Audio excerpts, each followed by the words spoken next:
नमस्कार। जैसा कि आप सभी को पता है, आरपीसी के द्वारा एसआई एग्जाम को लेकर एक नया अपडेट आया है। एसआई 2021 की परीक्षा बहुत ज्यादा विवादों में रही है और वर्तमान समय में आरपीसी के द्वारा नोटिस निकाला गया या ये विस्तार से बताया गया कि एसआई भर्ती 2021 का एग्जाम अब वापस होगा। थोड़ी सी अगर बात करें कि एसआई जो 2021 में वैकेंसी आई थी, इसमें 859 पोस्टें थी। 13 से 15 सितंबर 2021 को एग्जाम हो गया था और ये पूरी प्रक्रिया कंप्लीट हो चुकी थी। जिन अभ्यर्थियों का सिलेक्शन हुआ उनकी ट्रेनिंग पूरी हो चुकी थी, लेकिन यह भर्ती विवादों में रही। इस भर्ती को लेकर हाई कोर्ट में पिटीशन डाली गई कि इस भर्ती को कैंसिल किया जाए, तो हाई कोर्ट की एकल पीठ के द्वारा इसको कैंसिल करने का निर्णय किया गया।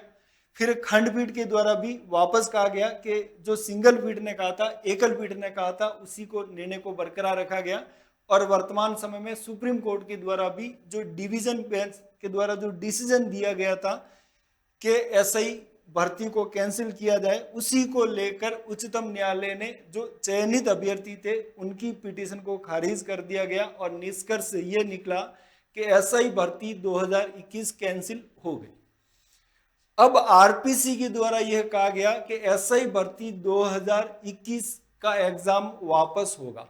इसी को लेकर यह नोटिफिकेशन आया है जिसमें विस्तार से बताया गया है। तो देखते हैं इस नोटिफिकेशन के अंतर्गत क्या क्या कहा गया। तो सबसे पहले कहा गया कि जो 2021 में जो विज्ञप्ति आई थी, जो विज्ञापन निकला था एसआई का 2021 में, इसमें कहा गया था कि जो विज्ञापन 3 फरवरी 2021 को और उसके बाद में शुद्धि पत्र निकाला गया था 7 जून 2021 को, इसके अंतर्गत इस वैकेंसी के बारे में विस्तार से उल्लेख किया गया था। जो 2021 की एसआई की वैकेंसी थी 859 पदों के लिए, 859 पदों के लिए थी। अब इस वैकेंसी में इस आरपीसी के द्वारा वर्तमान समय में कहा गया कि एसआई का एग्जाम वापस होगा। अब मुद्दा यह है कि कौन कौन एग्जाम दे पाएंगे। तो आरपीसी के द्वारा कहा गया कि जिन स्टूडेंट ने एग्जाम दिया था और एग्जाम में भी दोनों पेपर दिए थे, चाहे वो फेल हुए या पास हुए, कुल मिलाकर 13 से 15 सितंबर 2021 को जो एग्जाम हुआ था, उस एग्जाम को देने वाले कैंडिडेट ही वापस ये एग्जाम दे पाएंगे, फॉर्म भरने वाले नहीं। जिन्होंने दोनों पेपर दिए थे केवल वही अभ्यर्थी वापस एग्जाम दे सकते। और ऐसे स्टूडेंट की संख्या थी 3,83,097। तो लगभग 3,83,000 स्टूडेंट ही ये एसआई का एग्जाम दे पाएंगे। फिर इसमें कहा गया कि जो 2021 में जो सेवा की सारी शर्तें थी, अर्थात जब विज्ञापन निकाला गया था उस विज्ञापन के समय जो टर्म एंड कंडीशन थी कि अभ्यर्थी की आयु क्या होनी चाहिए, अभ्यर्थी कौन सी कैटेगरी से आवेदन करेगा, अभ्यर्थी के पास में क्वालिफिकेशन है या नहीं है, वो सारी के सारी कंडीशन 2021 की वैकेंसी के समय जो बताई गई थी वो ही रहेगी, उसमें किसी प्रकार का परिवर्तन नहीं किया जाएगा। अर्थात अब ऐसा नहीं कि उस समय आपकी एज नहीं थी और अगर आपने फॉर्म अप्लाई कर दिए तो अभी हो गई तो आप एलिजिबल हो जाएंगे, नहीं हो जाएंगे। जैसे एक केस मुझे याद आ रहा है, एक ऐसा स्टूडेंट था जो सेकेंड ईयर में था, उसने एसआई का एग्जाम दिया, एसआई का एग्जाम में पास हो गया, फिजिकल दिया, फिजिकल में भी पास हो गया। वो इंटरव्यू देने गया लेकिन उसका इंटरव्यू नहीं लिया गया, क्योंकि इंटरव्यू लेने से पहले डॉक्यूमेंट चेक होते हैं और उसमें पाया गया कि जिस समय वैकेंसी निकली थी उस समय वो सेकेंड ईयर में था। तो अब वो अभ्यर्थी ये नहीं कह सकता है कि मैं ये एग्जाम दूंगा, क्योंकि सारी कंडीशन 2021 के समय की है, किसी भी प्रकार की कंडीशन में परिवर्तन नहीं कहा गया। इसमें कहा गया कि इसमें कुछ टर्म एंड कंडीशन जो लगाएगी जिसमें आपको परिवर्तन करना है, चेंजेस होगा।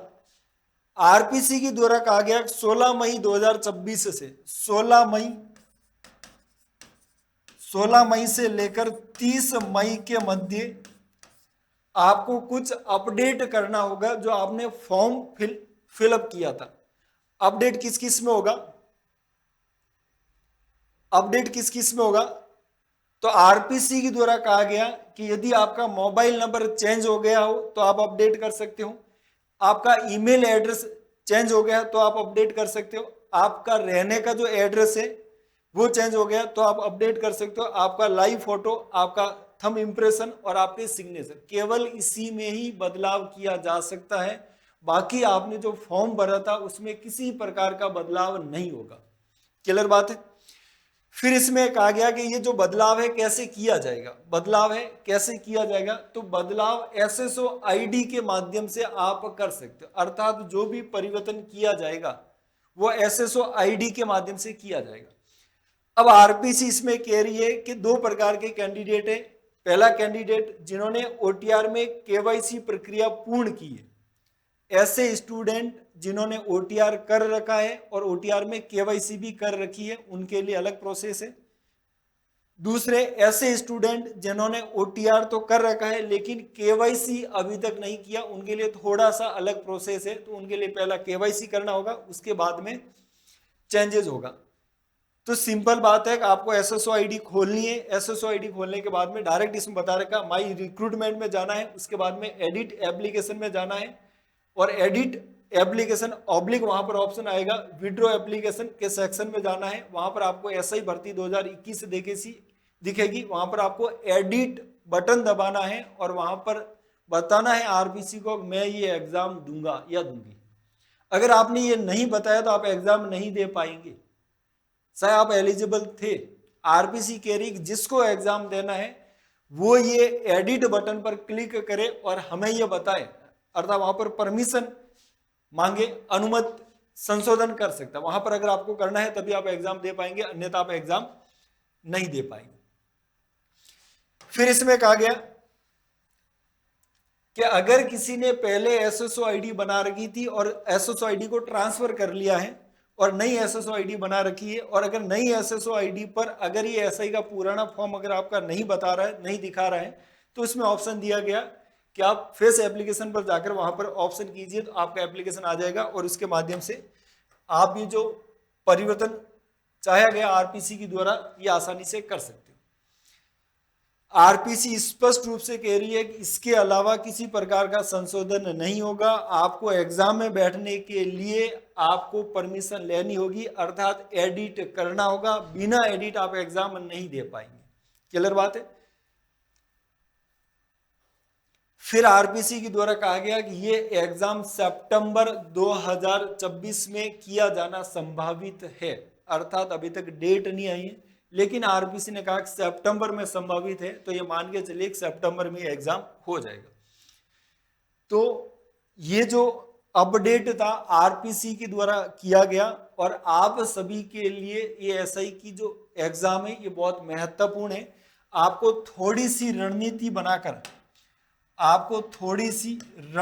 बनाकर इस एग्जाम को पास करना होगा, क्योंकि सामान्यतः अगर बात की जाए तो लगभग 2021 या 2021 में जिन स्टूडेंट के द्वारा एग्जाम दिया गया था उसमें बहुत सारे स्टूडेंट 2021 के आरएस में सिलेक्शन हो गए, स्टूडेंट का 2021 में सिलेक्शन हो गया, आरएस 2023 में भी सिलेक्शन हो गया और आरएस 2024 में भी सिलेक्शन हो गया।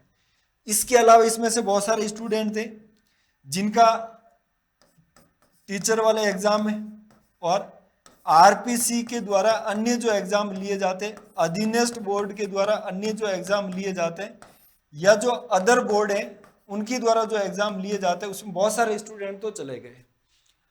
अब जो स्टूडेंट पीछे रह गए उनके लिए बहुत ही बेहतर अवसर है। कुछ लोगों के लिए तो ये देखो बहुत ही कठिनाई वाली बात है, जिनका सिलेक्शन हो गया था, जो ईमानदारी से लगे थे, उनके लिए बहुत टफ टाइम है। बाकी अब जो डिसीजन है वो आपको स्वीकार करने के अलावा आपके पास में कोई ऑप्शन नहीं। तो इस रणनीति में थोड़ा सा अगर आप ध्यान रखें, जिसमें जो एसआई का भी एग्जाम हुआ है, एसआई 2025 का जो एग्जाम हुआ है, उन एग्जाम के पेपर को थोड़ा सा बेस बनाकर इस एग्जाम की रणनीति बनाएं, जिसमें इकोनॉमी सर्वे को थोड़ी सी प्रायोरिटी पे रखे, करंट को थोड़ी सी प्रायोरिटी पे रखे और करंट भी केवल 2 से 3 महीने का जो वर्तमान में आरपीसी का ट्रेंड है केवल वही पढ़ने का प्रयास करें। इसके साथ में मैथ और रीजनिंग को भी बहुत ढंग से करने का प्रयास करें, क्योंकि जीके जीएस का जो पेपर होता है उसमें हो सकता है कि उसमें जीके जीएस में टफ पूछे, लेकिन मैथ रीजनिंग के माध्यम से आप स्कोर कर सकते हो। फिर इसका निष्कर्ष ये निकला कि ऐसे ही 2025 का जो एग्जाम हुआ था वो स्टूडेंट का मैनेजमेंट की वजह से थोड़ा सा खराब हो गया था। उसमें कुछ सब्जेक्ट टफ पूछे गए थे, जिसमें साइंस और टेक्नोलॉजी का लेवल थोड़ा सा हाई है, तो आप साइंस और टेक्नोलॉजी को थोड़ा सा ढंग से करने का प्रयास कर सकते हो। इसके अलावा आप एक सामान्य, अब आपकी तैयारी बहुत सारे स्टूडेंट की हो चुकी है, क्योंकि एसआई 2025 का जिन्होंने एग्जाम दिया था उसमें से ऐसे कैंडिडेट जिन्होंने 2021 का भी दिया था, तो आप निश्चित रूप से मान के चलिए कि अभी जो एग्जाम होने जाएगा उसमें कंपटीशन का लेवल थोड़ा सा अच्छा आपको मिलेगा। तो थोड़ी सी अगर रणनीति बनाकर ढंग से करने का प्रयास करेंगे तो निश्चित रूप से आपको फायदा होगा। इसके लिए आप टेस्ट सीरीज लगा सकते हैं, और टेस्ट सीरीज के साथ साथ आप जो शॉर्ट नोट्स थोड़ा सा बनाकर अपनी तैयारी को और बेहतरीन कर सकते हैं। इसके अलावा आज का जो सेशन हुआ इसमें तो केवल आरपीसी के द्वारा जो जानकारी थी वो आप तक पहुंचाई गई। अब एक विस्तार से सेशन लिया जाएगा जिसमें बताया जाएगा आप किस प्रकार से इसकी तैयारी कर सकते हो। तो बहुत बहुत धन्यवाद, थैंक यू सो मच।